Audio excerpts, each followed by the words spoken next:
తన నగరముకు వెళ్ళి ఆ రాత్రి అంతయు ఉపవాసం ఉండి నాట్యములను వాయిద్యములను జరగనివ్వలేదు, అతనికి నిద్ర పట్టకపోయేను. Praise the lord. ఆ మబ్బుల దేశాన్ని పాల్పిస్తున్న నెప్పు ఏమైందంట, నిద్ర పట్టలేదంట. ఎందుకని ఒక నిర్దోషిని సింహంలో పడవేయబడ్డాడు, ఉపవాసం ఉన్నాడంట. వాయిద్యాలు కూడా ఆ రోజున అన్నప్పుడు ఏం పుచ్చుకోకుండా నిద్ర లేకుండా చేస్తుందంటే దానియేలు ఎంత భక్తుడయ్యాడో చెప్పండి అన్న. ఎంత ప్రార్థన పరుడై ఉంటే రాజు కూడా కోపం రావాలి, వదులుకోవాలి. ఎందుకంటే నాకు మొక్కకుండా అని ఆజ్ఞ ఇచ్చాడు కాబట్టి. శాస్త్రం తెలిసినా కూడా లెక్క చేయకుండా, లక్ష్యం పెట్టకుండా ఆయన ప్రార్థన చేసేది కాబట్టి వీడికి జరగాల్సిందని రాజు కూడా అనుకోవాలి. కానీ రాజు కంట ఆ రాత్రి నిద్ర లేక పోయాడు. నిద్ర పట్టలేదు. కారణం ఏంటంట, దానియేలు భక్తి, దానియేలు నిజాయితీ, దానియేలు ప్రార్థన, యథార్థ, ప్రతి విషయంలో కూడా రాజు కూడా ఏమైపోయాడు, వాక్ అయిపోయాడు. ఇటువంటి నీతిమంతుడు, ఇటువంటి నిర్దోషిని ఎలా ప్రాణం ఒప్పుకోవాలి. కానీ వాళ్ళు ఏం చేశారంటే శాస్త్రం రాయించారు కదా, తప్పదు కదా, ఆ శాస్త్రం కొట్టివేయకూడదని రాజు ఏం చేయాలా, నిద్ర కూడా పట్టలేదు. సింహములు పడవేయబడ్డాడు. కానీ అయినప్పటికీ కూడా సింహములు పడవేసిన తర్వాత దానియేలు మొదటిగా పునాది చేసుకుంటే తన పరిశుద్ధత, తన యథార్థత, సింహాలు కూడా ఏమి చేయలేకపోయింది. ఆ మాట మనం చదువుకున్నాము. 20 చదువమ్మా. అతడు గృహం దగ్గర రాగానే మొక్కసోగం దానియేలు పిలిచి, జీవగల దేవుని సేవకుడైన దానియేలు నిమిత్తము నీవు సేవిస్తున్న నీ దేవుడు నిన్ను రక్షింపగలనా అని అతనిని అడగగా, అందుకు దానియేలు, రాజు చిరకాలం జీవించిన కాక నేను నా దేవుని దృష్టికి, చదవమ్మా అందరూ చదవండి, నేను నా దేవుని దృష్టికి నిర్దోషినిగా కనబడుతుంది కనుక ఆయన తన దూతలను పంపి సింహములను నాకు ఏ హానియు చేయకుండా వాటి నోరును మోయించును. రాజా, నీ దృష్టికి నేను నేరం చేసేవాడు కాదు అని. ఎవరి దృష్టికి నిర్దోషిగా కనబడ్డాడు? దేవుని దృష్టికి దానియేలు నిర్దోషిగా కనబడ్డాడు. ఆవునే తన దూతలకు ఆజ్ఞాపించి సింహాల యొక్క నోళ్ళు మూపించాడు. Praise the lord. అటు సింహాల నోళ్ళు మూపించడం కారణం ఏంటిది?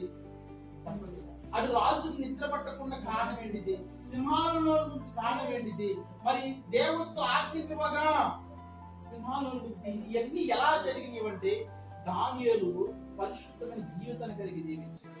రెండోదిగా ఆయన నిర్దోషిగా నమ్మకంగా ఉన్నాడంట. అందుకని తనకు వచ్చిన సమస్య సింహాలను కూడా మూపించగలిగేటువంటి దేవుడు అంత నమ్మకంగా ఉన్నాడు, అంత విశ్వాసంగా ఉన్నాడు, అంత భక్తిపరుడుగా ఉన్నాడు, అంత యథార్థంగా ఉన్నాడు. మరి ఈ రోజున ఈ పరిస్థితి, నా పరిస్థితి, దేవుడు నిర్దోషి కలిగే జీవితం జీవిస్తున్నావా? మరి సింహాలలోనే దేవుడు మూపించాడంటే ఈ రోజున ఈ కుటుంబం వస్తున్న శోధన ఏదైనా కావచ్చు, ఇబ్బంది ఏమైనా కావచ్చు, ఆర్థిక స్థితి ఏమైనా కావచ్చు, దేవుడు కలుసుకుంటే ఎంతసేపు దేవుడు తన దూతలకు ఆజ్ఞాపిస్తే మన జీవితాన్ని మార్చలేడా? దానియేలు చూడండి, సింహాన్ని మూపించగలిగాడంటే దేవుడు ఈ రోజున నీ కుటుంబ సమస్య తీర్చలేడా, ఆదుకోలేడా, సహాయం చేయలేడా? దానియేలు ఆ సింహాలలో పడవేయకంట ఆయన మోకరించి ప్రార్థన చేస్తున్నాడు. అసలు మనుషులు చూస్తే సింహాలు ఊరుకో, అలాంటిది దేవదూతలాగా సింహాలు దానియేలు చుట్టూరు తిరుగుతున్నమాట. ఆ చుట్టూరు తిరుగుతున్న కారణం తెలిసిన మొదటిగా పాపము చేయకున్నట్లు పరిశుద్ధపరుచుకున్నాడే, బతిమలాడుకున్నాడే, ఆ ద్రాక్షరసాన్ని ఆహారం అది పునాదిగా మార్చుకున్నాడు. మనము కూడా మన జీవితంలో పునాదిగా మార్చుకుంటే పరిశుద్ధతను, ఆ పరిశుద్ధతను బట్టే ఈరోజు సింహాములు నిర్మించాడు. ఆ పరిశుద్ధతను బట్టే ఆ ప్రాంతంలో 120 మంది అధిపతులు ఉన్నప్పటికీ కూడా, ప్రధానులను కూడా దానియేలు నింద మోపగలిగాడంటే ఆయన పరిశుద్ధతను బట్టి, తన నీతి నిజాయితీని బట్టి.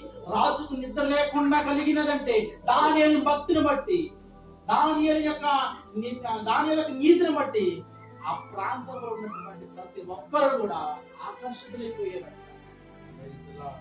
ఎందుకంటే దానియేలు పడక ముందు అలా ఎవరైనా నేరం చేసిన వాళ్ళు సింహాలు వేసిన అందరూ కూడా నవలి వేసి అందరం కూడా తినివేసింది. కానీ దానియేలు ఇంకెప్పుడు నేను చూస్తాం అనుకోలేదు. కానీ ఆ రాజు ఉదయం లేవగానే దానియేలు దాన్ని కొనేదిపోయి నేను స్వయంగా నేను ఉన్నానని స్వరం వినగానే ఆయనకు ఆనందం వేసిందంట.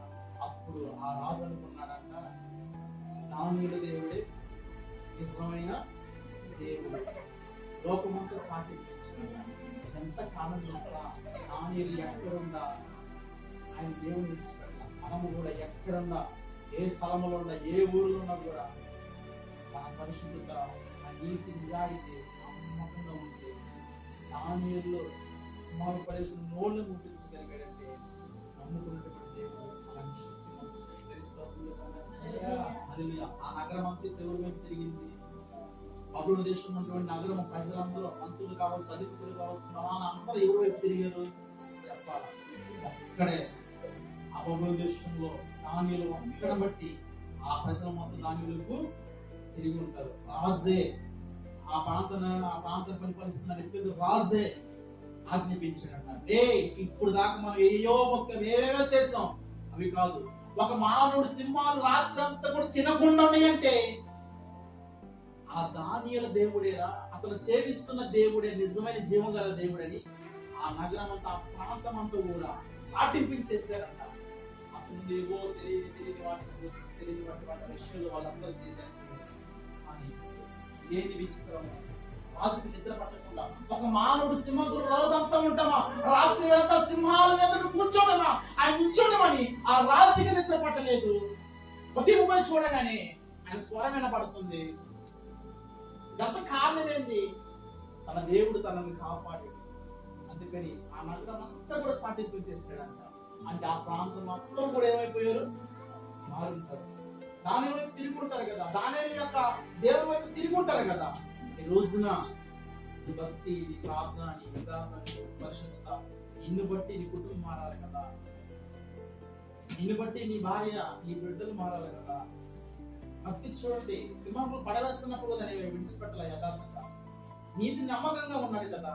ఇది శాస్త్రం ఇప్పుడు ఏదైతే ఉందో అవసరం చచ్చిపోతుంది, నాకేమిటి, ఆయన పరలోక రాజ్యంలో మనకి స్థానం ఇస్తాడే కదా. నీతి నిజాన్ని చచ్చిపోతే వచ్చేవరకు అతన్ని ఒప్పుకున్నాడు. కూడా ఈ రోజున దానిలాగా మనం జీవించగలిగితే, దానిలాగా మనం నమ్మకగలిగితే ఎంత బాగుంటుంది. దేవుడు ఎంతగా మనం ఆశ్రయిస్తున్నారు గమనించండి, అర్థమవుతుందా? ఇప్పుడు ఆ మాట అంటారు కదా, ఎవరు తీసుకున్న గుర్తులో వాళ్ళే పడతారా తెలుసుకోతుంది కదా. ఇప్పుడు దానియేలు గొంతు తీసుకుని ఎవరు, ఆలసీకులను తెలుసుకోతుంది కదా. ఆ నగరం ఉన్నటువంటి అధిపతులు వాళ్ళందరూ కూడా దానియేలుకి గుర్తుతో వేరు. ఏముంటది, సింహాలలో పడవేస్తే మనకి గడ్డు ఏమి లేదు, ఎలా పడితే అలా రాసుకోవచ్చు లెక్క అనుకున్నారు. ఆ మాట చదువు మనం ముగించుకుందాం. ఇంకా తెలుసుకోతుంది కదండి. 24 చదువుతుందండి, వినండి. 24 ఒక్క మాట చదువుకొని ముగించుకున్నాం. రాజు ఆజ్ఞ ఇవ్వగా దానియేలు మీద నింద మోపిన ఆ మనుషులను వారు తోడుకొని వచ్చి సింహము గుహలో పడదోసిరి. వారిని, వారి కుమారులను, వారి భార్యను పడదోసిరి. వారు ఆ గృహలో అడుగుకు రాకమునిపే సింహాలు పాలైరి. సింహములు వారి ఎముకలను సహితమును పగలకోరికి పొడి చేస్తేను. ప్రైజ్ ది లార్డ్, హల్లెలూయా. దానియేలు మీద ఎవరైతే నింద మోపారో వాళ్ళతో పాటు వాళ్ళ కుమారులు, వాళ్ళందరూ కూడా ఎక్కడ పడ్డారు, సింహం యొక్క గృహం పడ్డారు. Praise the lord.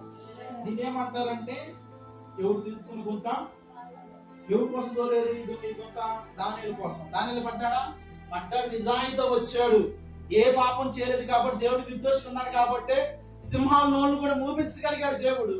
మరి వీళ్ళున్నారే, దానియేలు నింద మోపిన వారు ఉన్నారే, వాళ్ళ కుమారులు, కుమార్తెలు, భార్యలు కూడా ఆ యొక్క బొమ్మలకు అడుగు రాకముందే సింహాలు నోటికి రాలేదు. సింహాలు ఏంటికి కండేదంటే ఎముకలు తినవు సామాన్యంగా, తెలుస్తుంది కదా.